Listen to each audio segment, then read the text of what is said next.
Muy buenos días. Les saludo, hermanos queridos, bienvenidos a la clase de escuela dominical de la Iglesia Ciudad de Dios en Cali. Tengo el gusto de invitarlos a esta enseñanza sobre la Confesión de Fe de Londres de 1689, muy necesaria para que estemos unidos y fuertes en la doctrina. Para esta clase es indispensable que tengas en tus manos el libro de la Confesión de Fe. Este libro, si no lo tienes, vamos a darte un vínculo donde lo puedas descargar. Debes tenerlo en tu mano para poder seguir las enseñanzas. Sin más, los invito a estas enseñanzas, que el Señor edifique su iglesia y nos haga fuertes en la fe. Dios les bendiga. Nuestro rostro y oramos a nuestro Padre Dios. Nuestro buen Padre, maravilloso Dios, gracias por tu salvación preciosa y por ese plan maravilloso que tienes para tu iglesia, el cual avanzas semana tras semana sobre toda la faz de la tierra. Gracias por incluirnos en ese plan, dándonos tu favor, tu salvación y tu gran misericordia. Nosotros estamos hoy felices. Hemos podido estar en tu casa, disfrutando de tu presencia y de tu amor, adorándote como tú te lo mereces y recibiendo tu palabra bendita. Y ahora tenemos la oportunidad de compartir un espacio más en la tarde de este Día del Señor y profundizar en verdades fundamentales muy importantes para nuestro crecimiento espiritual y para la vida de la iglesia, que es columna y baluarte de la verdad. Bendícenos, Señor, a este pequeño grupo que queremos unirnos al grupo más grande que ya abraza estas verdades y las defiende y las proclama y las vive en sus vidas. Queremos ser un cuerpo compacto, unido por tu verdad, que crece, que se fortalece y que cumple la obra de tu reino. Te pedimos pues tu guía y tu dirección en esta tarde y tu asistencia en la enseñanza. Bendice al que enseña, bendice al que escucha y a todos darnos gracia y bendición en la edificación. Y eso te lo pedimos en el nombre del Señor Jesús. Amén. Vamos a comenzar con un repaso de cuáles son las doctrinas fundamentales que enseña la Biblia. Las doctrinas que se constituyen como una columna vertebral. La Biblia habla de todo el consejo de Dios. Todo el consejo de Dios son los 66 libros de la Biblia. Pero esos 66 libros a su vez contienen doctrinas claves, doctrinas fundamentales que se convierten en esa columna vertebral sobre la cual se edifica la iglesia. Y eso es lo que hemos estado estudiando en estas clases sucesivamente. Vamos a recordar los nombres de las doctrinas que hemos estudiado hasta ahora. La diapositiva presenta la imagen que representa la doctrina. Esta diapositiva representa la inspiración plenaria y verbal de la Escritura. Segundo, la grandeza y la soberanía de Dios. La fe bíblica debe declarar que Dios es grande y que Dios es soberano, soberano en todo. La tercera, la doctrina de la Trinidad. Sin esta doctrina no hay verdadero cristianismo. La cuarta, el decreto de Dios. La quinta, la predestinación, una doctrina olvidada, una doctrina rechazada por la mayoría de los cristianos. Dios ha predestinado desde antes de la fundación del mundo quienes han de ser salvos para su propia gloria y a quienes ha dejado en su justo castigo para la gloria de su justicia. La soberanía de Dios y responsabilidad humana. Estamos en la doctrina número 6, soberanía de Dios y responsabilidad humana. Esta es la forma como funciona este mundo. Esta es la ley o fundamento de todas las cosas que suceden sobre la faz de la tierra. Dios es absolutamente soberano en todo lo que hace, todo lo controla, pero el hombre es responsable de todo lo que hace y por lo cual será juzgado por los frutos finales de sus obras. Séptima doctrina. La doble naturaleza unipersonal de Cristo. Cristo, el verdadero Salvador, el verdadero mediador entre Dios y los hombres, es 100% Dios y 100% hombre en una sola persona. 4 siglos de discusión le costó a la iglesia declarar esta sencilla frase: doble naturaleza unipersonal. La número 8, la justificación por la fe sola. Ahora vienen un conjunto de doctrinas que se conocen como doctrinas de la gracia. ¿Y esta flor cómo se llama? Tulipán. El tulipán en inglés es el acróstico que representa 5 doctrinas claves que resumen la doctrina de salvación bíblica o soteriología y que presentan a Cristo como un poderoso Salvador. También se conocen en la historia de la Iglesia como los 5 puntos del calvinismo. El calvinismo es por el nombre de un famoso reformador llamado Juan Calvino o John Calvin, que enseñó estas doctrinas con inusual gracia, con inusual poder. Esas 5 doctrinas son las siguientes. Primero, depravación total humana. La iglesia de nuestros días no es muy afecta a esta doctrina, porque es una iglesia humanista y estimulada por el falso evangelio de la alta autoestima. Pero la Biblia enseña que el hombre está totalmente depravado, totalmente incapacitado. Y una de las razones por las cuales la iglesia de nuestros días no cree la doctrina de la depravación humana es un mito que se ha colado, que se ha infiltrado en la historia de la humanidad por siglos. ¿De cuál mito estoy hablando? Del mito del libre albedrío. El gran reformador Martín Lutero, en la diapositiva ustedes ven, el 31 de octubre de 1517, en la capilla de Wittenberg, que era la parroquia donde Lutero era párroco, católico romano, Lutero colocó 95 tesis que se oponían a la venta de indulgencias que había promovido el Papa León X y a otras herejías que estaban circulando. Y una de las cosas grandes que hizo Lutero fue, en toda esa contienda teológica, escribir un famoso y maravilloso libro, por cierto, muy difícil de leer, es complicado, su construcción ideológica es muy profunda y uno no tiene que conectar el cerebro para leerlo. Ese libro se llama La esclavitud de la voluntad, en el cual responde a otro libro de un famoso teólogo, humanista, filólogo de la época llamado Erasmo, el cual promovía la idea del libre albedrío. Este libro, La esclavitud de la voluntad, o en latín se conoce como De servo arbitrio. La esclavitud de la voluntad, Lutero presenta la doctrina bíblica en contra de la idea filosófica humanista del libre albedrío. ¿Alguien sabe qué personaje muy importante de la iglesia antes de Martín Lutero enseñó en contra del libre albedrío? Que inspiró a Martín Lutero y fue fundamental en la reforma por San Agustín. El famoso Agustín de Hipona fue muy importante para Martín Lutero y Juan Calvino. Ellos, su enseñanza de la Escritura la vieron confirmada en las enseñanzas mucho más antiguas, anteriores a ellos, en Agustín de Hipona, el famoso San Agustín, que también la Iglesia Católica trata de adoptar como un santo suyo. En el santoral católico romano se pelean a San Agustín. Los católicos pretenden tenerlo como su santo favorito y los protestantes también, porque Santo Tomás es posterior, de la Edad Media. Siendo así, ¿por qué esa distanciación tan tremenda de la Iglesia Católica? Porque la Iglesia Católica, antes de que se conformara como tal, abandonó las victorias de San Agustín. San Agustín fue triunfante e invicto en la enseñanza doctrinaria que dio en su época, y en los concilios de Cartago y de Orange bueno, de paso, esta semana aquí hay un curso de Historia de la Reforma. El que quiera venir es bienvenido. Me encanta esa materia y creo que todos debemos estudiar Historia de la Reforma.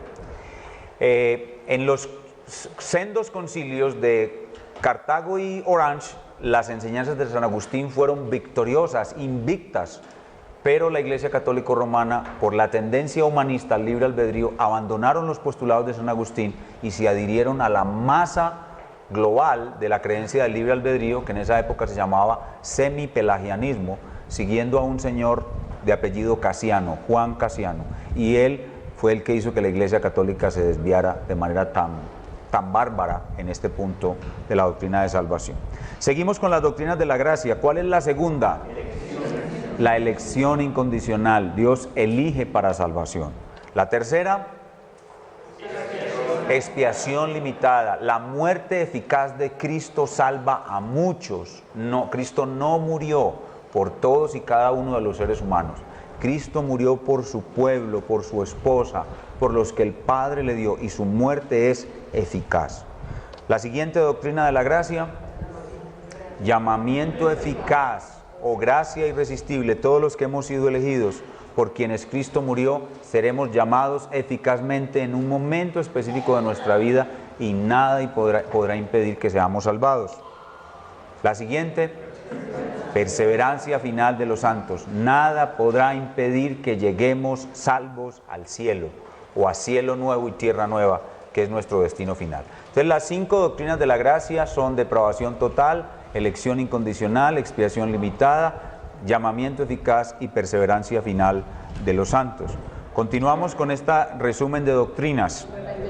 El arrepentimiento para vida eterna. Sin arrepentimiento, sin doctrina del arrepentimiento, sin una predicación amplia y profunda, constante del arrepentimiento, la iglesia ha dejado de ser una iglesia bíblica. Siguiente: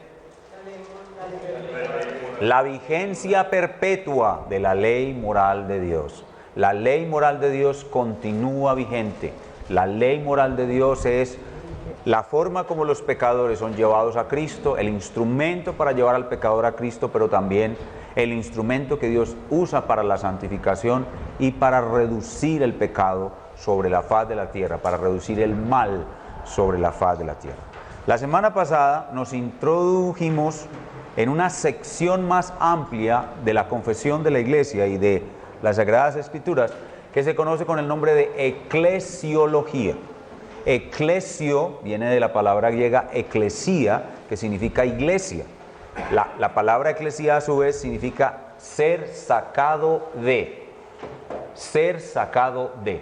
La iglesia es sacada del mundo, de una masa caída, es guiada hacia afuera, sacada para constituir una nueva, para formar una nueva institución que se conoce como la iglesia local.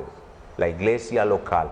Y la semana pasada vimos, en esta imagen representa la doctrina que dice que la iglesia local es el plan de Dios para el mundo, y que cada creyente debe ser miembro oficial de una iglesia local bíblicamente constituida. Es decir, la importancia de la iglesia local en el plan de Dios y de la membresía oficial de todo creyente en una iglesia local. Entonces vimos que la iglesia tiene 2 versiones a los ojos del mundo, a los ojos de Dios, que son la iglesia universal, que es el conjunto de todos los seres humanos que vamos a ser salvados en todas las épocas, y la otra versión de la iglesia es la iglesia local, que es un conjunto de personas definidas y conocidas, que viven en un lugar determinado, que se asocian, que entran en comunión y forman una iglesia bíblica, una iglesia constituida por sus ancianos,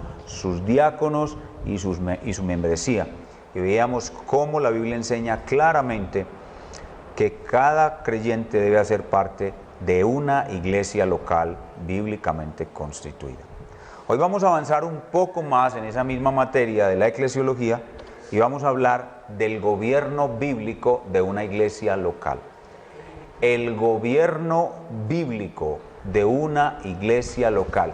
¿Cómo se gobierna una iglesia local? ¿Cómo se gobierna una iglesia local? Yo creo que me equivoqué aquí, a ver, yo veo. Ah, no, sí. ¿Cómo se gobierna una iglesia local? La mayoría de ustedes han tenido, ya casi todos, una experiencia dentro de una iglesia y han visto algún tipo de gobierno dentro de las iglesias donde ustedes han estado. Y creo que para todos ha sido evidente que el tipo de gobierno que predomina en las iglesias de nuestros días, e incluso en muchas iglesias en la historia de la iglesia, es aquel en el cual una sola persona, a quien llamamos pastor, ejerce el gobierno absoluto de toda la iglesia. La gran mayoría de nosotros hemos tenido esta experiencia y hemos estado en iglesias donde la persona que gobierna es un pastor. No sabemos, la mayoría llegamos a la iglesia y no sabemos cómo llegó a ser pastor de esa iglesia. Probablemente él fue su fundador, Y cómo ha sido su vida, ¿no? Cómo ha sido su desempeño. Lo cierto es que nosotros llegamos allí, nos dicen este es el pastor y nosotros asumimos de facto que él es el gobierno y la autoridad suprema de la iglesia. Y él dirige todo, él toma todas las decisiones, él es el centro de todo, todo se hace con el permiso de él dirige todo, él conduce todo, él hace absolutamente todo. Es una estructura de gobierno piramidal en la cual la punta de la pirámide es un solo hombre. Todo gira en torno a ese hombre. A ninguno de nosotros, cuando tuvimos esas experiencias eclesiásticas, se nos ocurrió pensar que quizás la Biblia enseña otra cosa. Porque estamos allí y nosotros no cuestionamos, y sí leemos algunas cositas en la Biblia, pero nosotros decimos, no, si la iglesia funciona así, pues es que así debe ser que funciona. Y como miramos al lado de allá y vemos otras iglesias y funcionan igual, y miramos al lado de allá y funcionan igual, y miramos adelante y funcionan igual, entonces decimos, no, realmente esto es así.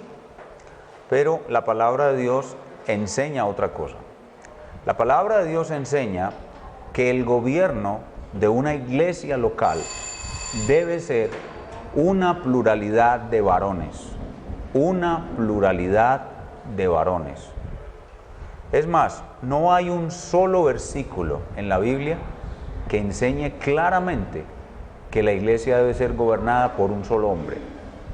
La Biblia enseña múltiples veces, muy abundantemente, que la iglesia debe ser gobernada por una pluralidad de varones. Vamos a mirar las Sagradas Escrituras y vamos a observar que evidentemente es así. Vamos al libro de Hechos en su capítulo 14. Hechos capítulo 14, versículo 23.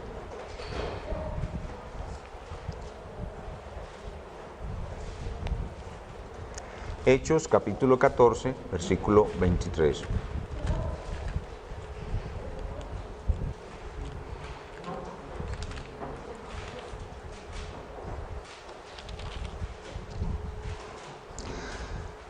Pablo y Bernabé están recorriendo las iglesias que ellos han fundado y están dando instrucciones para la constitución de esas mismas iglesias.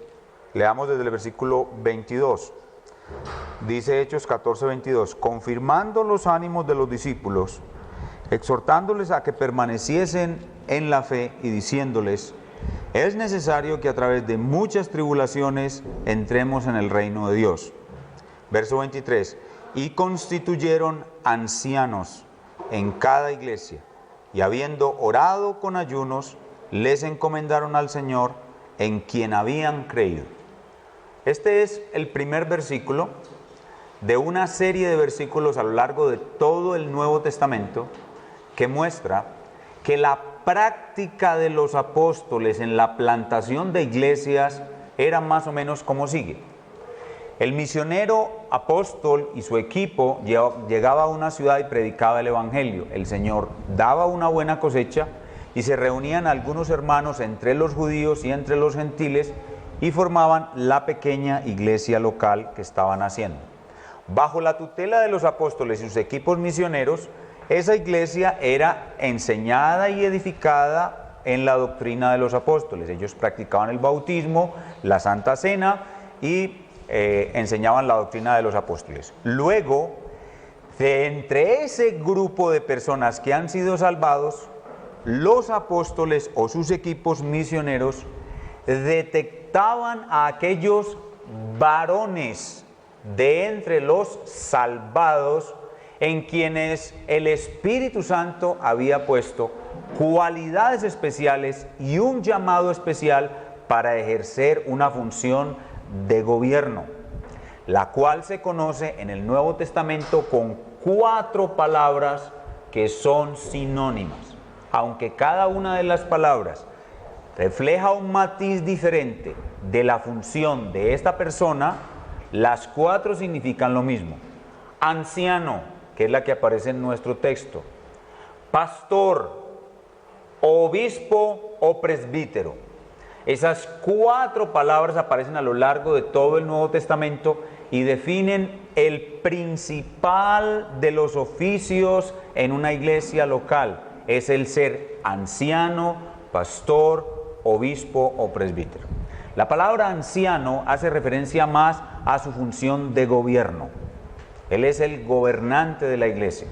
La palabra pastor se hace referencia a la función que tiene de alimentar a las ovejas. Pastor es proveedor de pastos. Obispo significa supervisor. Y la palabra presbítero igual significa parte de un grupo que supervisa.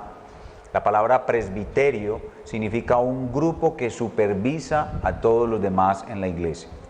En este pasaje vemos claramente entonces que los apóstoles constituyeron ancianos. La palabra ancianos es masculino plural.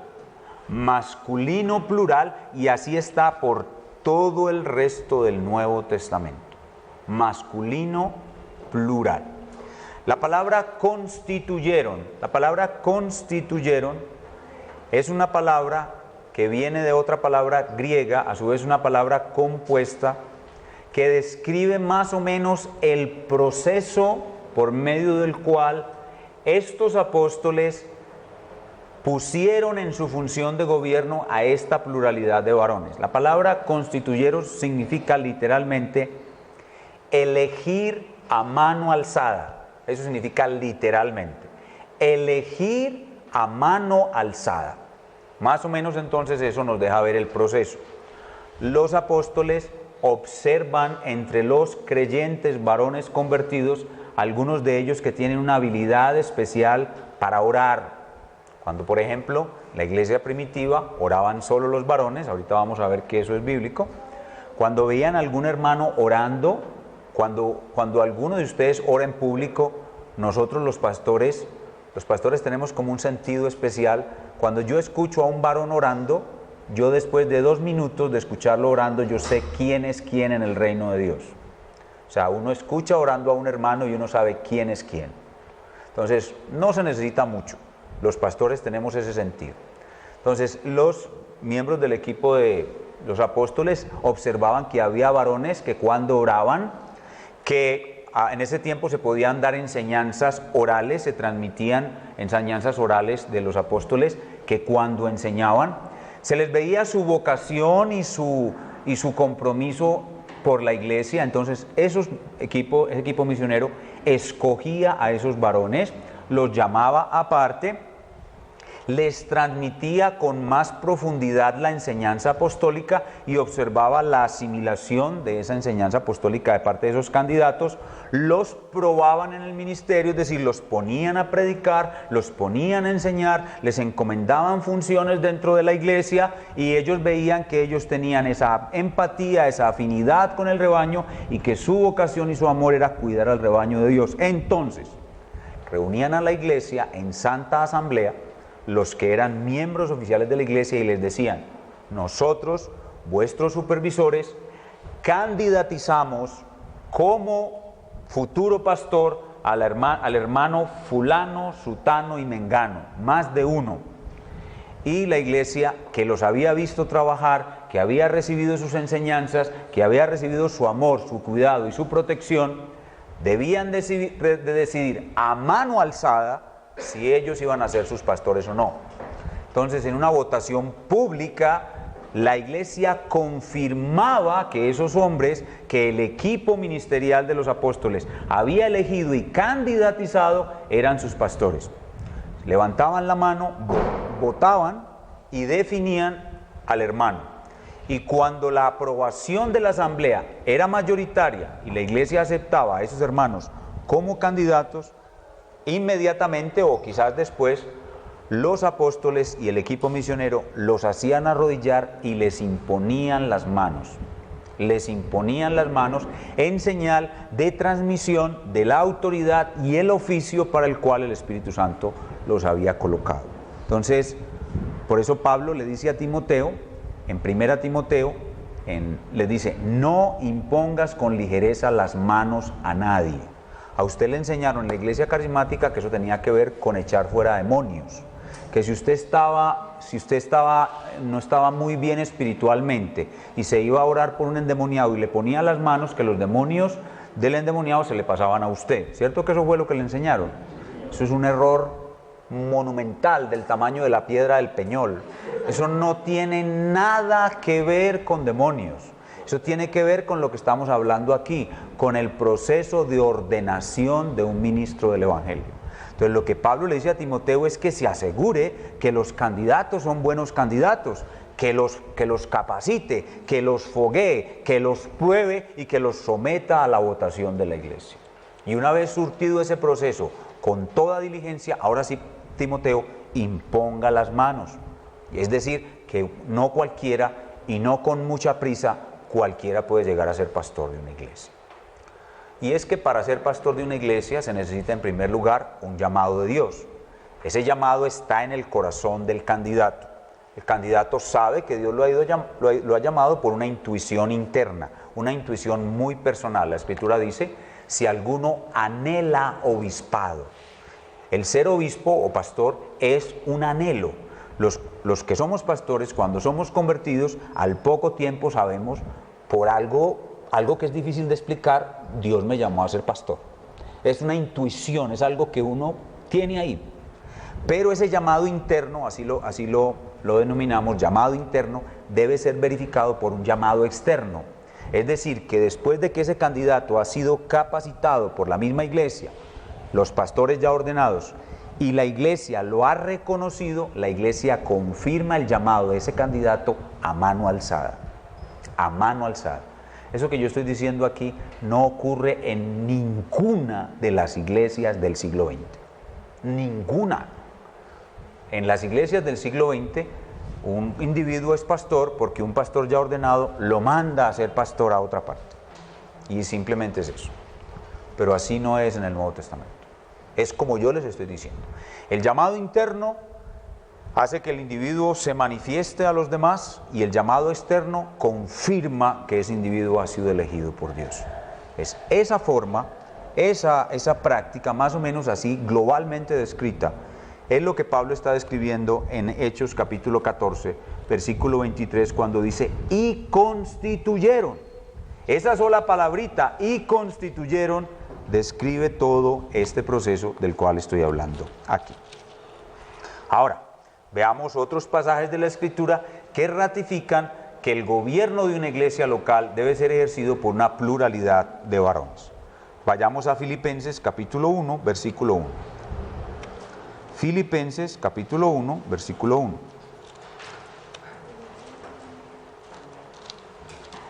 Filipenses capítulo 1, versículo 1. En la introducción a la carta a los filipenses, Pablo describe cómo se constituye la iglesia de Filipo.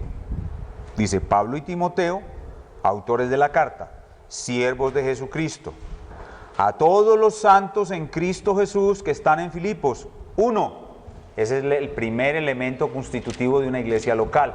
Todos los santos que están unidos a Cristo Jesús y que viven en Filipos, que tienen en común ser ciudadanos de la ciudad de Filipos. Con los obispos. La palabra obispos es la misma palabra, bueno, es una diferente palabra en griego, pero es la misma persona de la cual hablamos en Hechos 14. Obispo, anciano, pastor o presbítero. Es exactamente lo mismo y se refiere a los pastores. De nuevo, ¿cuál es la característica de esta palabra? Es un sustantivo masculino plural.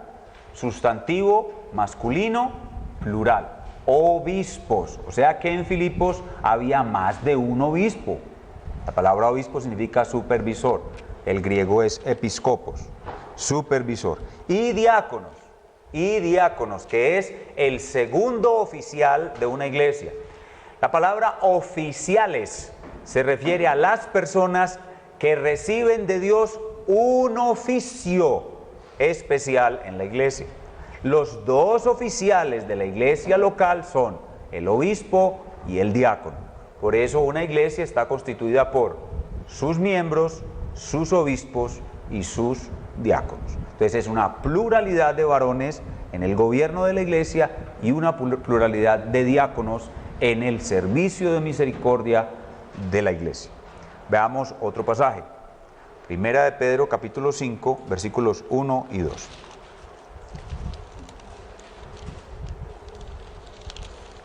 Primera de Pedro, capítulo 5, versículos 1 y 2.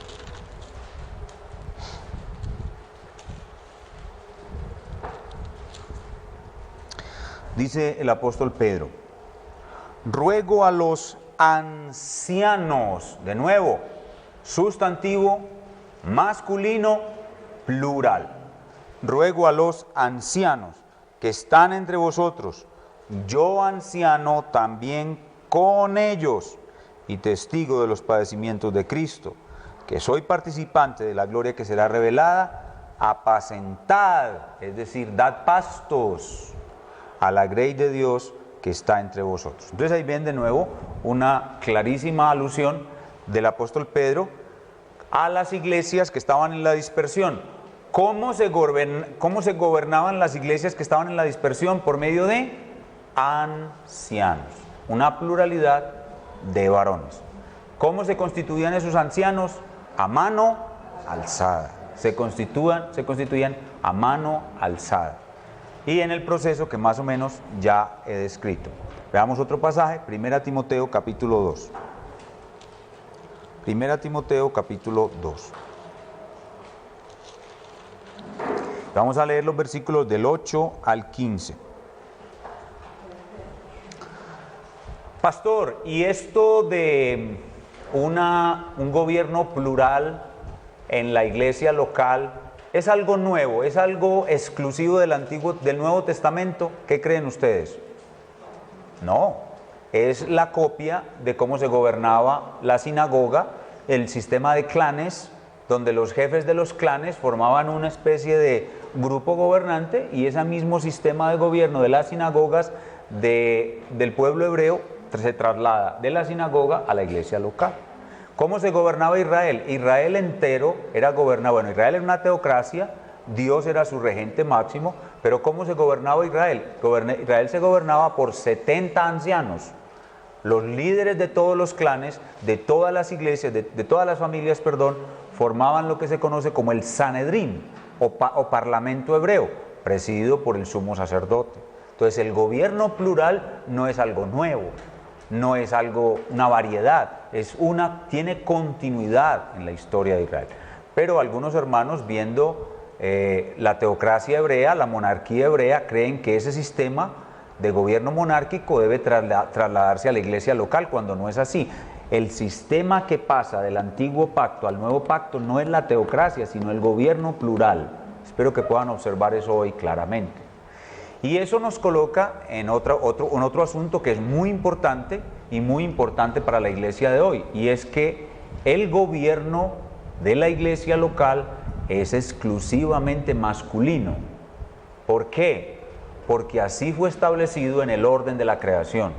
En el orden de la creación, Dios colocó al hombre, al varón, como cabeza de la creación, cabeza de la iglesia, cabeza de la familia. El varón, por designio de Dios, es la cabeza, y él debe ser quien gobierna la creación, la familia y la iglesia. Ese es un designio fundacional, está en los mismos fundamentos que Dios puso a este mundo.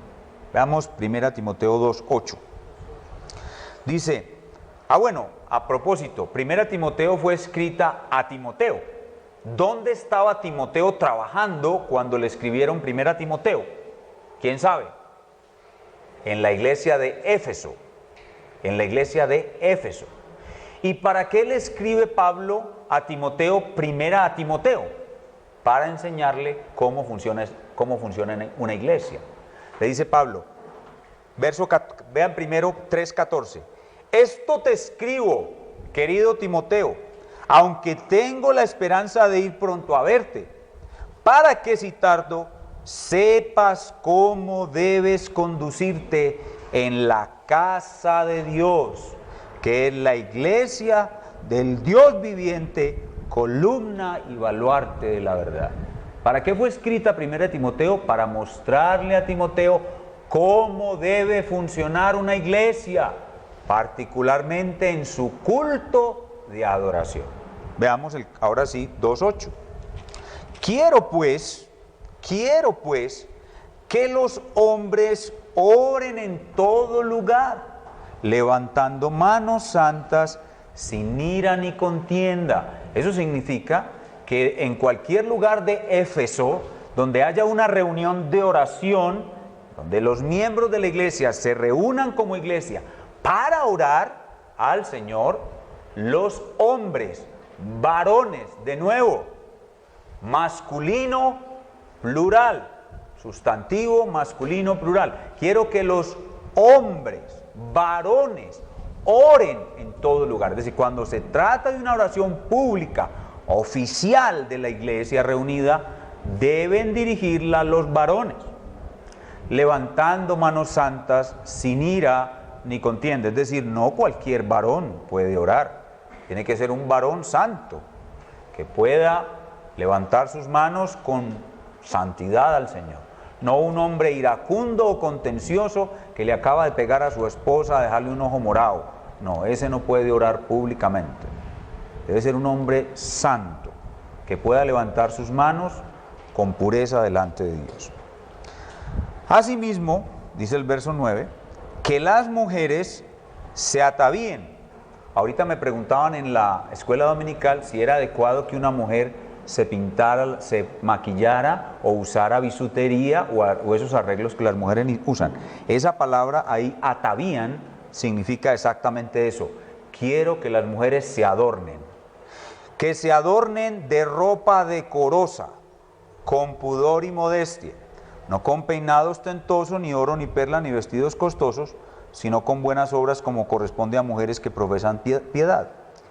La mujer aprenda en silencio con toda sujeción, porque no permito a la mujer enseñar, ni ejercer dominio sobre el hombre, sino estar en silencio. Porque Adán fue formado primero, esa es la razón que está en la cosmogonía, es decir, en el origen del universo. Porque Adán fue formado primero, después Eva, y Adán no fue engañado, sino que la mujer, siendo engañada, incurría en transgresión, pero se salvará engendrando hijos, si permaneciera en fe, amor y santificación con modestia. Aquí vemos claramente que en la iglesia primitiva de Éfeso había una especie de mini revolución femenina, y las mujeres querían orar públicamente, gobernar la iglesia, enseñar en público, e iban vestidas de una manera demasiado ostentosa, de manera que deshonraban al Señor con su vestimenta. Entonces Pablo le dice a Timoteo, corrige todas esas cosas. No permitas que ninguna mujer ore en público cuando la iglesia esté reunida. Tampoco permitas que ninguna mujer enseñe, porque no permito a la mujer enseñar. Esto quiere decir solamente que la mujer no puede enseñar cuando la iglesia está reunida para adorar. La enseñanza oficial en la iglesia de Jesucristo la debemos dar los varones. Esto no significa que las mujeres no puedan enseñar en otros contextos, que las mujeres no puedan enseñar en ninguna forma. No, eso no significa ese pasaje. Significa solamente que la mujer no puede ejercer autoridad, gobierno y dominio sobre la iglesia, la cual ejercemos los pastores por medio de la enseñanza.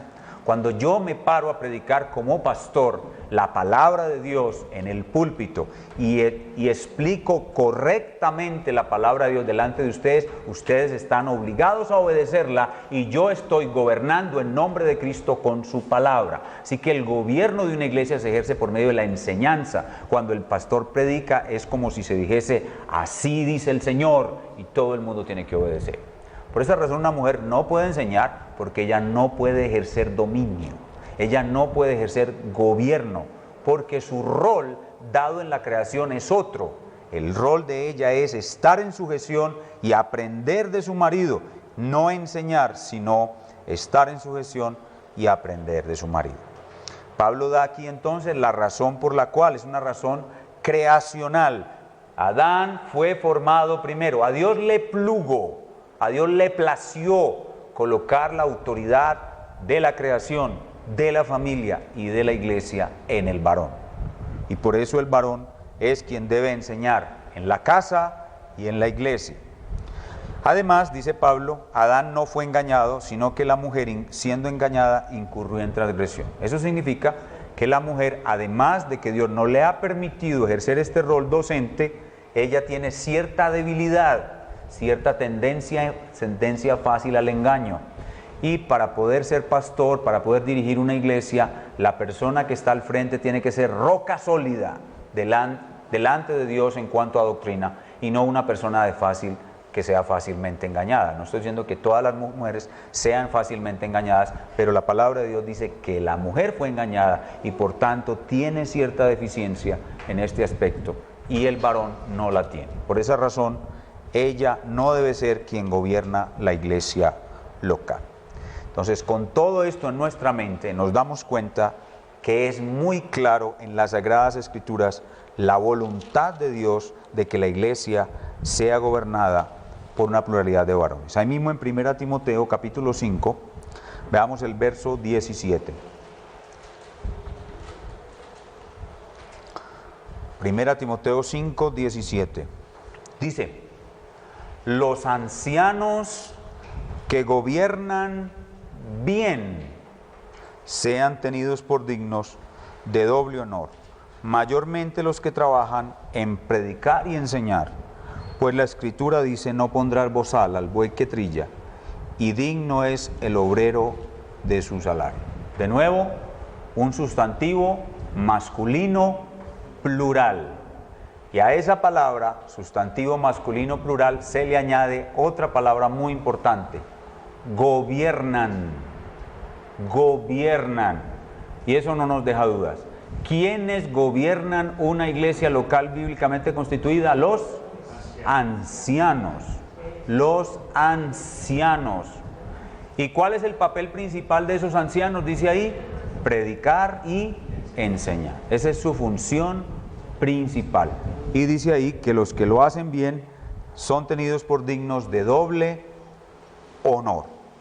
Muy bien, esto es, digamos, como la base bíblica fundamental para argumentar que la iglesia debe ser gobernada por una pluralidad de varones. Ahora déjenme, de pronto me estoy adelantando yo mismo a mis propias preguntas, pero déjenme darles un panorama de lo que ha sucedido en la iglesia local, en la iglesia universal con respecto a esto. ¿Cuál ha sido el sistema de gobierno predominante en las iglesias del Señor Jesucristo en 21 siglos? Bueno, sin duda alguna, después de la aparición de los apóstoles y pasando el periodo patrístico, es decir, después de la muerte de los apóstoles, vienen unos hermanos que se llaman los padres posapostólicos. A ese periodo se le llama periodo patrístico. Después del periodo patrístico se arraigó en el grueso de la iglesia universal el gobierno de un solo pastor. A ese gobierno de un solo pastor se le conoce con el nombre de episcopal. Episcopal, la palabra griega episcopos. Es decir, un solo pastor. También se podría llamar monárquico o, como decía Lucho, piramidal. Ese es el gobierno mayoritario a lo largo de toda la historia de la iglesia. El gobierno episcopal. Pero hay otras formas de gobierno que han aparecido en la historia de la iglesia. Está también el gobierno congregacional. Congregacional. Muchas iglesias, tratando de rechazar este error del gobierno de un solo pastor, se han ido al otro extremo. Y es que ya dicen que los pastores o el pastor no tiene ningún gobierno, sino que el que gobierna o la que gobierna es toda la asamblea de la iglesia. Es decir, que establecen en sus iglesias una democracia pura. Una democracia pura, es decir, que el gobierno y todas las decisiones las toma la asamblea. Se conoce como iglesias congregacionales. Congregacionales, y todavía existen muchas sobre la faz de la tierra. Entre los bautistas hay bautistas congregacionales. Ustedes se podrán imaginar lo difícil que es para esas iglesias autogobernarse, porque para cambiar un bombillo hay que reunir toda la iglesia. Entonces es difícil, pero existe ese sistema.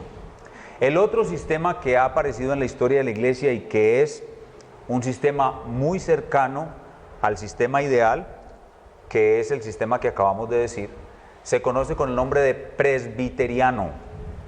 Presbiteriano es una palabra muy familiar para nosotros, porque nosotros tenemos un gran vínculo, los bautistas reformados tenemos un gran vínculo con nuestros hermanos presbiterianos que también son reformados. De la palabra presbiteriano viene de presbiterio, que está en el Nuevo Testamento. Pablo le dice a Timoteo: no te olvides del don de Dios que hay en ti, que te fue dado por la imposición de manos del presbiterio. Un presbiterio, ¿qué es un presbiterio? Es un grupo de ancianos ya ordenados que le pone las manos a un anciano nuevo. Timoteo fue ordenado pastor por un presbiterio.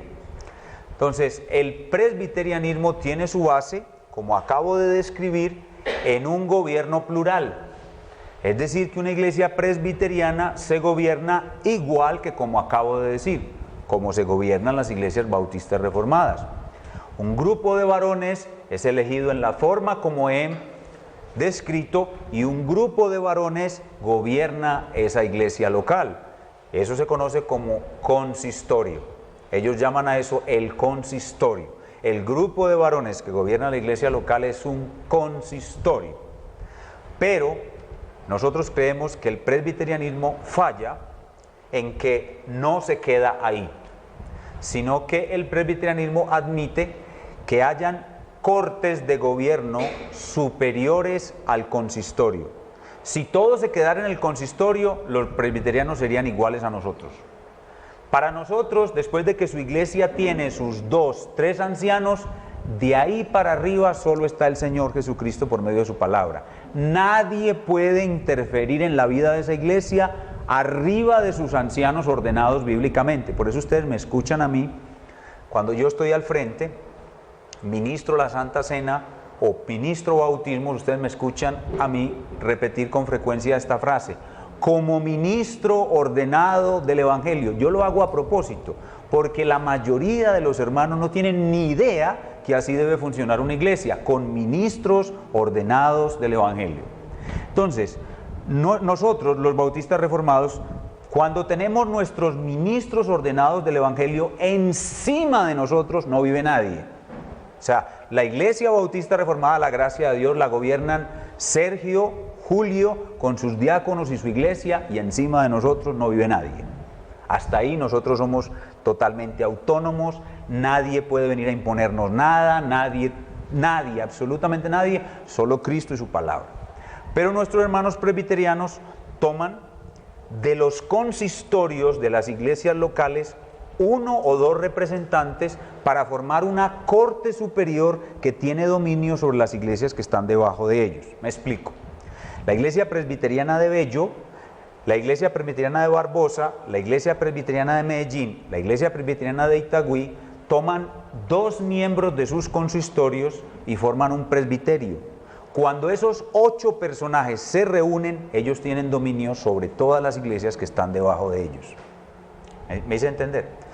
Y asimismo, de los presbiterios, por ejemplo, el presbiterio del Valle de Aburrá toma 2 representantes que se une con el presbiterio de la costa, con el presbiterio de los llanos, con el presbiterio del norte, y forman encima, con esos 2 representantes de cada presbiterio, un sínodo. Así se llama la Corte Suprema de las iglesias presbiterianas, sínodo. Y cuando ese sínodo está reunido, él tiene gobierno sobre todas las iglesias que están de ahí para abajo. Es decir, pueden nombrar un pastor o eliminar un pastor, pueden manejar el dinero de una manera o de otra, pueden poner en disciplina, etcétera, etcétera, etcétera. Nosotros creemos que arriba de los ancianos, los diáconos y los miembros de una iglesia local no vive nadie. Arriba de eso no vive nadie. Y esa es la diferencia entre bautista reformado y presbiteriano. Ahora, es una diferencia menor y por eso nosotros tenemos tanta unidad, amor y compañerismo y trabajamos juntos con los hermanos presbiterianos. Pero tenemos esa diferencia en el gobierno de nuestra iglesia. Entonces, ¿cuántos tipos de gobierno existen en las iglesias del Señor Jesucristo? 4. Episcopal, congregacional, presbiteriano y que lo podemos llamar presbiterial. No presbiteriano, sino presbiterial, porque a diferencia del presbiteriano no hay cortes encima o cortes superiores encima de ellos. Muy bien, hemos dicho entonces que el varón es la autoridad puesta por Dios en la creación, en el hogar y en la iglesia, y una pluralidad de varones es el gobierno dado por la Biblia para la iglesia local. La Confesión de Fe de Londres, que es el símbolo distintivo de las iglesias bautistas reformadas, lo declara de la siguiente manera: una iglesia local, reunida y completamente organizada, de acuerdo con la voluntad de Cristo, está compuesta de oficiales y miembros, y los oficiales, designados por Cristo para ser escogidos y apartados por la iglesia, así llamada y reunida, para la particular administración de las ordenanzas y el ejercicio del poder o del deber que Él les confía, o a los que los llama, para que continúen hasta el fin del mundo, son los obispos o ancianos y los diáconos. Así que una iglesia bíblica reunida son oficiales y miembros, y los oficiales son solo dos: obispos, ancianos, presbíteros o pastores, y los diáconos. Eso resume todo lo que hemos dicho sobre el gobierno bíblico de una iglesia local. Veamos algunas preguntas, que tal vez algunas ya he respondido. ¿Por qué existe principalmente en nuestros días el gobierno de un solo pastor? Yo diría que por ignorancia. Por ignorancia, porque la iglesia se ha alejado mucho de la reforma, que la reforma es algo muy bueno que le sucedió a la iglesia, pero la iglesia de nuestros días tiene una desconexión total y no conoce estos antecedentes históricos, así que la iglesia hoy en día es una iglesia episcopal básicamente por ignorancia. La otra razón por la cual las iglesias en su mayoría son episcopales es por la platica, porque los pastores se acostumbran a vivir de su pequeño feudo, a manejar como gobernantes plenipotenciarios de todo, a que le rindan pleitesía, a que los idolatren prácticamente y que se les sometan ciegamente en todo, utilizando versículos sacados de su contexto para manipular y someter a los creyentes. Algunos incluso tratan a muchos de los miembros de su iglesia como esclavos. Yo me he topado con casos en los cuales hermanas van a trabajar a las casas del pastor y la mal llamada pastora, y trabajan sin recibir ninguna remuneración, cuidan los niños todo el día, hacen las labores de la casa, y la señora pastora acepta eso sin dar ninguna remuneración, abusan de esas personas de muchas u otras maneras. Entonces el interés económico, la codicia, también es una causante por la cual la mayoría de las iglesias hoy en día son monoobispales, es decir, tienen un solo obispo. Los pastores no quieren que rendir cuentas a nadie, los pastores quieren imponerse en ellos mismos el sueldo, ellos quieren hacer lo que quieran, así que por esa razón también es que la mayoría de las iglesias de nuestros días tienen un solo pastor. De ahí el gran descrédito. Por eso nosotros, la Iglesia Bautista Reformada de la Gracia de Dios en Medellín, está marcando una pauta muy importante. En este momento solo hay otra iglesia en Medellín que tiene 2 pastores, y ella tiene sus 2 pastores porque es una iglesia hermana nuestra y que ha aceptado las mismas doctrinas que nosotros. De resto, ninguna otra iglesia en Medellín tiene 2 pastores. Nosotros, Dios mediante, pronto vamos a tener 3, 4, 5 pastores. Hoy precisamente tenemos una reunión con los precandidatos que están siendo preparados para ser pastores con los que ya somos pastores. Eso es lo que Cristo manda. Cuando eso se hace, Cristo es obedecido. Su palabra es realmente establecida sobre la tierra. Lo otro es puro engaño, pura mentira, pura manipulación. Así que bendito sea el Señor que ha dado luz a su iglesia. Y debemos orar para que haya más iglesias que obedezcan a Cristo y más hombres que quieran rendirse del todo a Cristo y depender solo de Él, no llevados por la codicia, sino entregándose verdaderamente al Señor. Es verdad que nadie puede acusar a un pastor si hace algo malo porque no podemos tocar el manto del ungido. Esa es una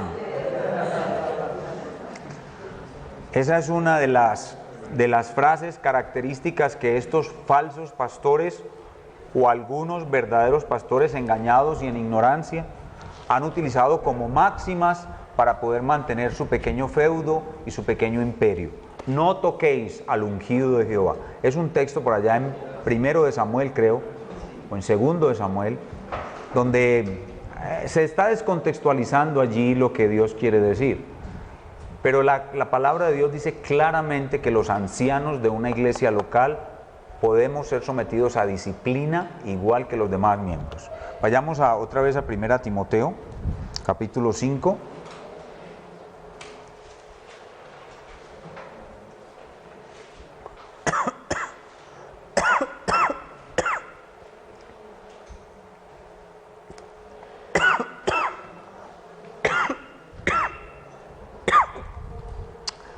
Versículo 19. Dice, recuerden que leímos hace un ratito, en el verso 17 y 18, que está hablando sobre la ordenación, sobre el gobierno bíblico de la iglesia local. Está hablando de los ancianos que gobiernan bien. En ese mismo orden de ideas, el verso 19 continúa diciendo, contra un anciano, ¿quién es este anciano? El pastor o uno de los pastores. Contra un anciano no admitas acusación sino con 2 o 3 testigos. Entonces, ¿se puede acusar a un pastor? Claro que sí. ¿Cómo? Con 2 o 3 testigos. A los que persisten en pecar, ¿se refiere a quiénes? A los ancianos. Repréndelos delante de todos. Eso lo vamos a ver en la próxima clase, que hablaremos sobre la disciplina eclesiástica, para que los demás también teman. Entonces ahí ven ustedes que un anciano de la congregación debe ser sometido a la misma disciplina que los demás miembros. Lo que sucede hoy en día es que los pastores que manejan sus pequeños imperios hacen lo que quieren y nadie puede controlarlos. Ellos se divorcian de su esposa, y dicen, algunos son tan descarados que dicen que Dios les mostró que ya el ciclo con su esposa había terminado y que ahora venía una nueva bendición, una nueva unción con una nueva ungida. Y esos bebés espirituales tan tontos se dejan engañar y despiden a la pobre que era su esposa hasta ahora, y entonces él se casa de nuevo con la nueva ungida y forman un nuevo matrimonio. El que tal hace es probablemente un falso profeta, un falso maestro. El pastor que se divorcie de su esposa ipso facto, es decir, inmediatamente, deja de ser pastor. Usted no puede divorciarse de su esposa si quiere ser pastor, porque el requisito para ser pastor es que gobierne bien su casa. Y cuando su esposa se divorcia de usted o usted de su esposa, es que usted no está gobernando bien su casa. Si usted no gobierna bien su casa, ¿cómo cuidará de la iglesia de Dios? Marido de una sola mujer. O ellos caen en inmoralidad sexual. Caen en inmoralidad sexual, entonces de pronto tienen un sistema de gobierno piramidal con una denominación. Entonces lo que hace la denominación es que lo traslada para otro lugar donde no lo conozca. Cuando si un varón de Dios, un pastor, cae en inmoralidad sexual, inmediatamente queda descalificado para el oficio de pastor. No puede seguir ejerciendo el oficio del pastor. Algunos otros roban el dinero, toman el dinero de los diezmos sin que nadie les diga nada. Otros abusan, como les contaba hace un momento, de los miembros de su iglesia y no hay quien les discipline, no hay quien les acuse. Entonces hay inmoralidad, hay abusos que estos pastores en sus pequeños reinos hacen sin que nadie los controle. La Biblia dice que cuando hay una pluralidad de varones, los pastores que formamos parte de ese cuerpo gobernante nos pastoreamos y nos rendimos cuentas los unos a los otros. Y bueno, aquí hay algo que es muy importante, que es lo que se llama el principio de paridad. Los pastores en el gobierno de una iglesia somos pares. Pares significa igual. Pares, somos iguales el uno del otro. Yo, por la misericordia de Dios, soy el fundador de esta iglesia. Pero cuando yo tenga 80 años, probablemente Dios me dé llegar a los 80 años, va a entrar un hermano que tiene 30 años, que probablemente es mucho más docto que yo, predica mejor que yo y que la iglesia lo ha reconocido como pastor. Cuando él sea ordenado y yo tenga el privilegio de poner las manos sobre él y nos sentemos los 5, 6, 7 pastores que gobernemos esta iglesia, el de 30 tiene el mismo voto, la misma autoridad y el mismo gobierno que el de 80. Son exactamente iguales. Eso se llama el principio de paridad. Ahora, eso no significa que yo, por ser el más anciano, ellos no me pongan mucho cuidado cuando yo digo algo, porque muy probablemente yo tenga más sabiduría que ellos a esa edad. Pero eso después, a la hora de votar, no importa lo que yo diga, el que votó, votó, y como votó, votó independiente y autónomo. ¿Sí? Entonces, el principio de paridad. Entonces, noten que ese gobierno plural hace que los seres humanos estemos rindiendo cuentas. No estamos como ruedas sueltas, como totalmente autónomos, haciendo lo que nos da la gana, sino que nosotros rendimos cuentas. Nosotros no nos ponemos el salario, los pastores no nos ponemos el salario. Los pastores nombramos a los diáconos, la iglesia nombra a sus diáconos y los diáconos tienen un comité financiero, el cual define todas las cosas. Los pastores estamos pues supervisando todo, pero nosotros no nos ponemos el salario. El comité financiero de los diáconos es el que hace esas cosas, y así sucesivamente. Y cuando ustedes sean miembros de nuestra iglesia, ustedes van a ver 2 veces por año un informe financiero detallado de cada peso que entra, de cada peso que sale, y usted puede saber absolutamente todo lo que se hace en el dinero que entra a nuestra iglesia. Y eso es el gobierno correcto, un gobierno transparente, visible. Pero una sola persona no puede hacer eso, porque seguramente tiene demasiadas cosas que tapar y tapar y tapar y tapar, y por eso se vuelve una ola de corrupción, y esa persona, ese pastor, termina siendo un falso profeta, un apóstata, y al final esa iglesia se convierte en una sinagoga de Satanás. El gobierno plural le da seguridad y estabilidad a la iglesia local. Muy bien. ¿Cómo es entonces el proceso de elección de un pastor? Yo creo que ya en el transcurso de la clase lo he explicado. Ustedes lo entendieron. Si hay alguna duda todavía, me la hacen enseguida. La pregunta me la hacen enseguida. ¿Qué pasa si un pastor cae en pecado o lo deja su mujer? ¿Puede seguir siendo pastor? Creo que también ya lo he respondido. No puede seguir siendo pastor. Debe ser excomulgado. O sea, debe ser quitado de su puesto, y si no se arrepiente, excomulgado de la iglesia como cualquier otro miembro. Finalmente, unas breves palabras de aplicación. Nosotros debemos procurar hacernos miembros de una iglesia local donde haya una pluralidad de pastores gobernando la iglesia. No una pastora y un pastor, no 2 pastoras, no un solo pastor, no, una pluralidad de varones que gobiernan la iglesia. Ese es el plan de Dios para su iglesia por el resto de las edades, hasta que el Señor Jesucristo regrese. Entonces, la aplicación es procurar hacernos miembros de una iglesia local con esta característica. Y en segundo lugar, procurar que más iglesias sobre la faz de la tierra adopten este modelo de gobierno.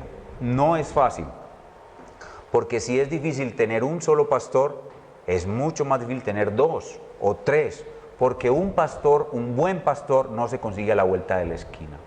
Los hombres de Dios que gobiernan bien la casa de Dios son escasos, pero si rogamos al Señor de la mies que envíe obreros a su mies, Él los enviará, y tendremos suficiente para tener una pluralidad de varones gobernando las iglesias del Señor Jesucristo. Quiera Dios que en nuestra ciudad, en nuestro país, este seminario, por ejemplo, el Seminario Reformado Latinoamericano, produzca jóvenes aspirantes al ministerio que cuando sean pastores tengan un sueño: ser uno de los pastores de una iglesia local bíblicamente constituida. Cuando yo llegué a la Reforma, una de las cosas que aprendí fue esta, y mi sueño era ese: ser uno de los pastores. Oigan bien, no ser el pastor, sino uno de los pastores de una iglesia local bíblicamente constituida.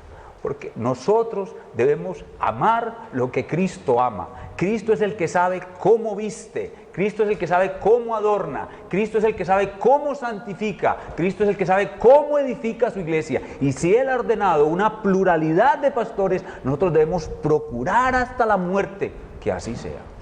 Así hayamos vivido en un siglo entero donde no hay una sola iglesia. Yo realmente me siento muy privilegiado, porque nuestra iglesia es la primera iglesia con fe reformada en nuestra ciudad y la primera iglesia que tiene una pluralidad de pastores en nuestra ciudad. Y eso me hace sentir muy honrado, muy privilegiado. Y espero que todos aquí, los estudiantes de nuestro seminario, y todos muchos en la faz de la tierra que sean de Cristo, aboguen y luchen porque las iglesias de Cristo tengan una pluralidad de pastores en su gobierno local. Vamos a orar al Señor.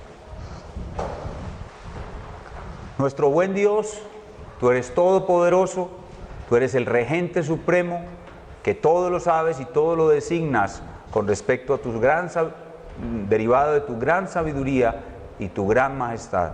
Tú has dado a tu iglesia una base, has dado a tu iglesia un gobierno y lo has hecho conforme a tu santa voluntad. Nuestra es la obligación de someternos a tu dominio y de hacer lo que tú has ordenado para tu esposa, la iglesia.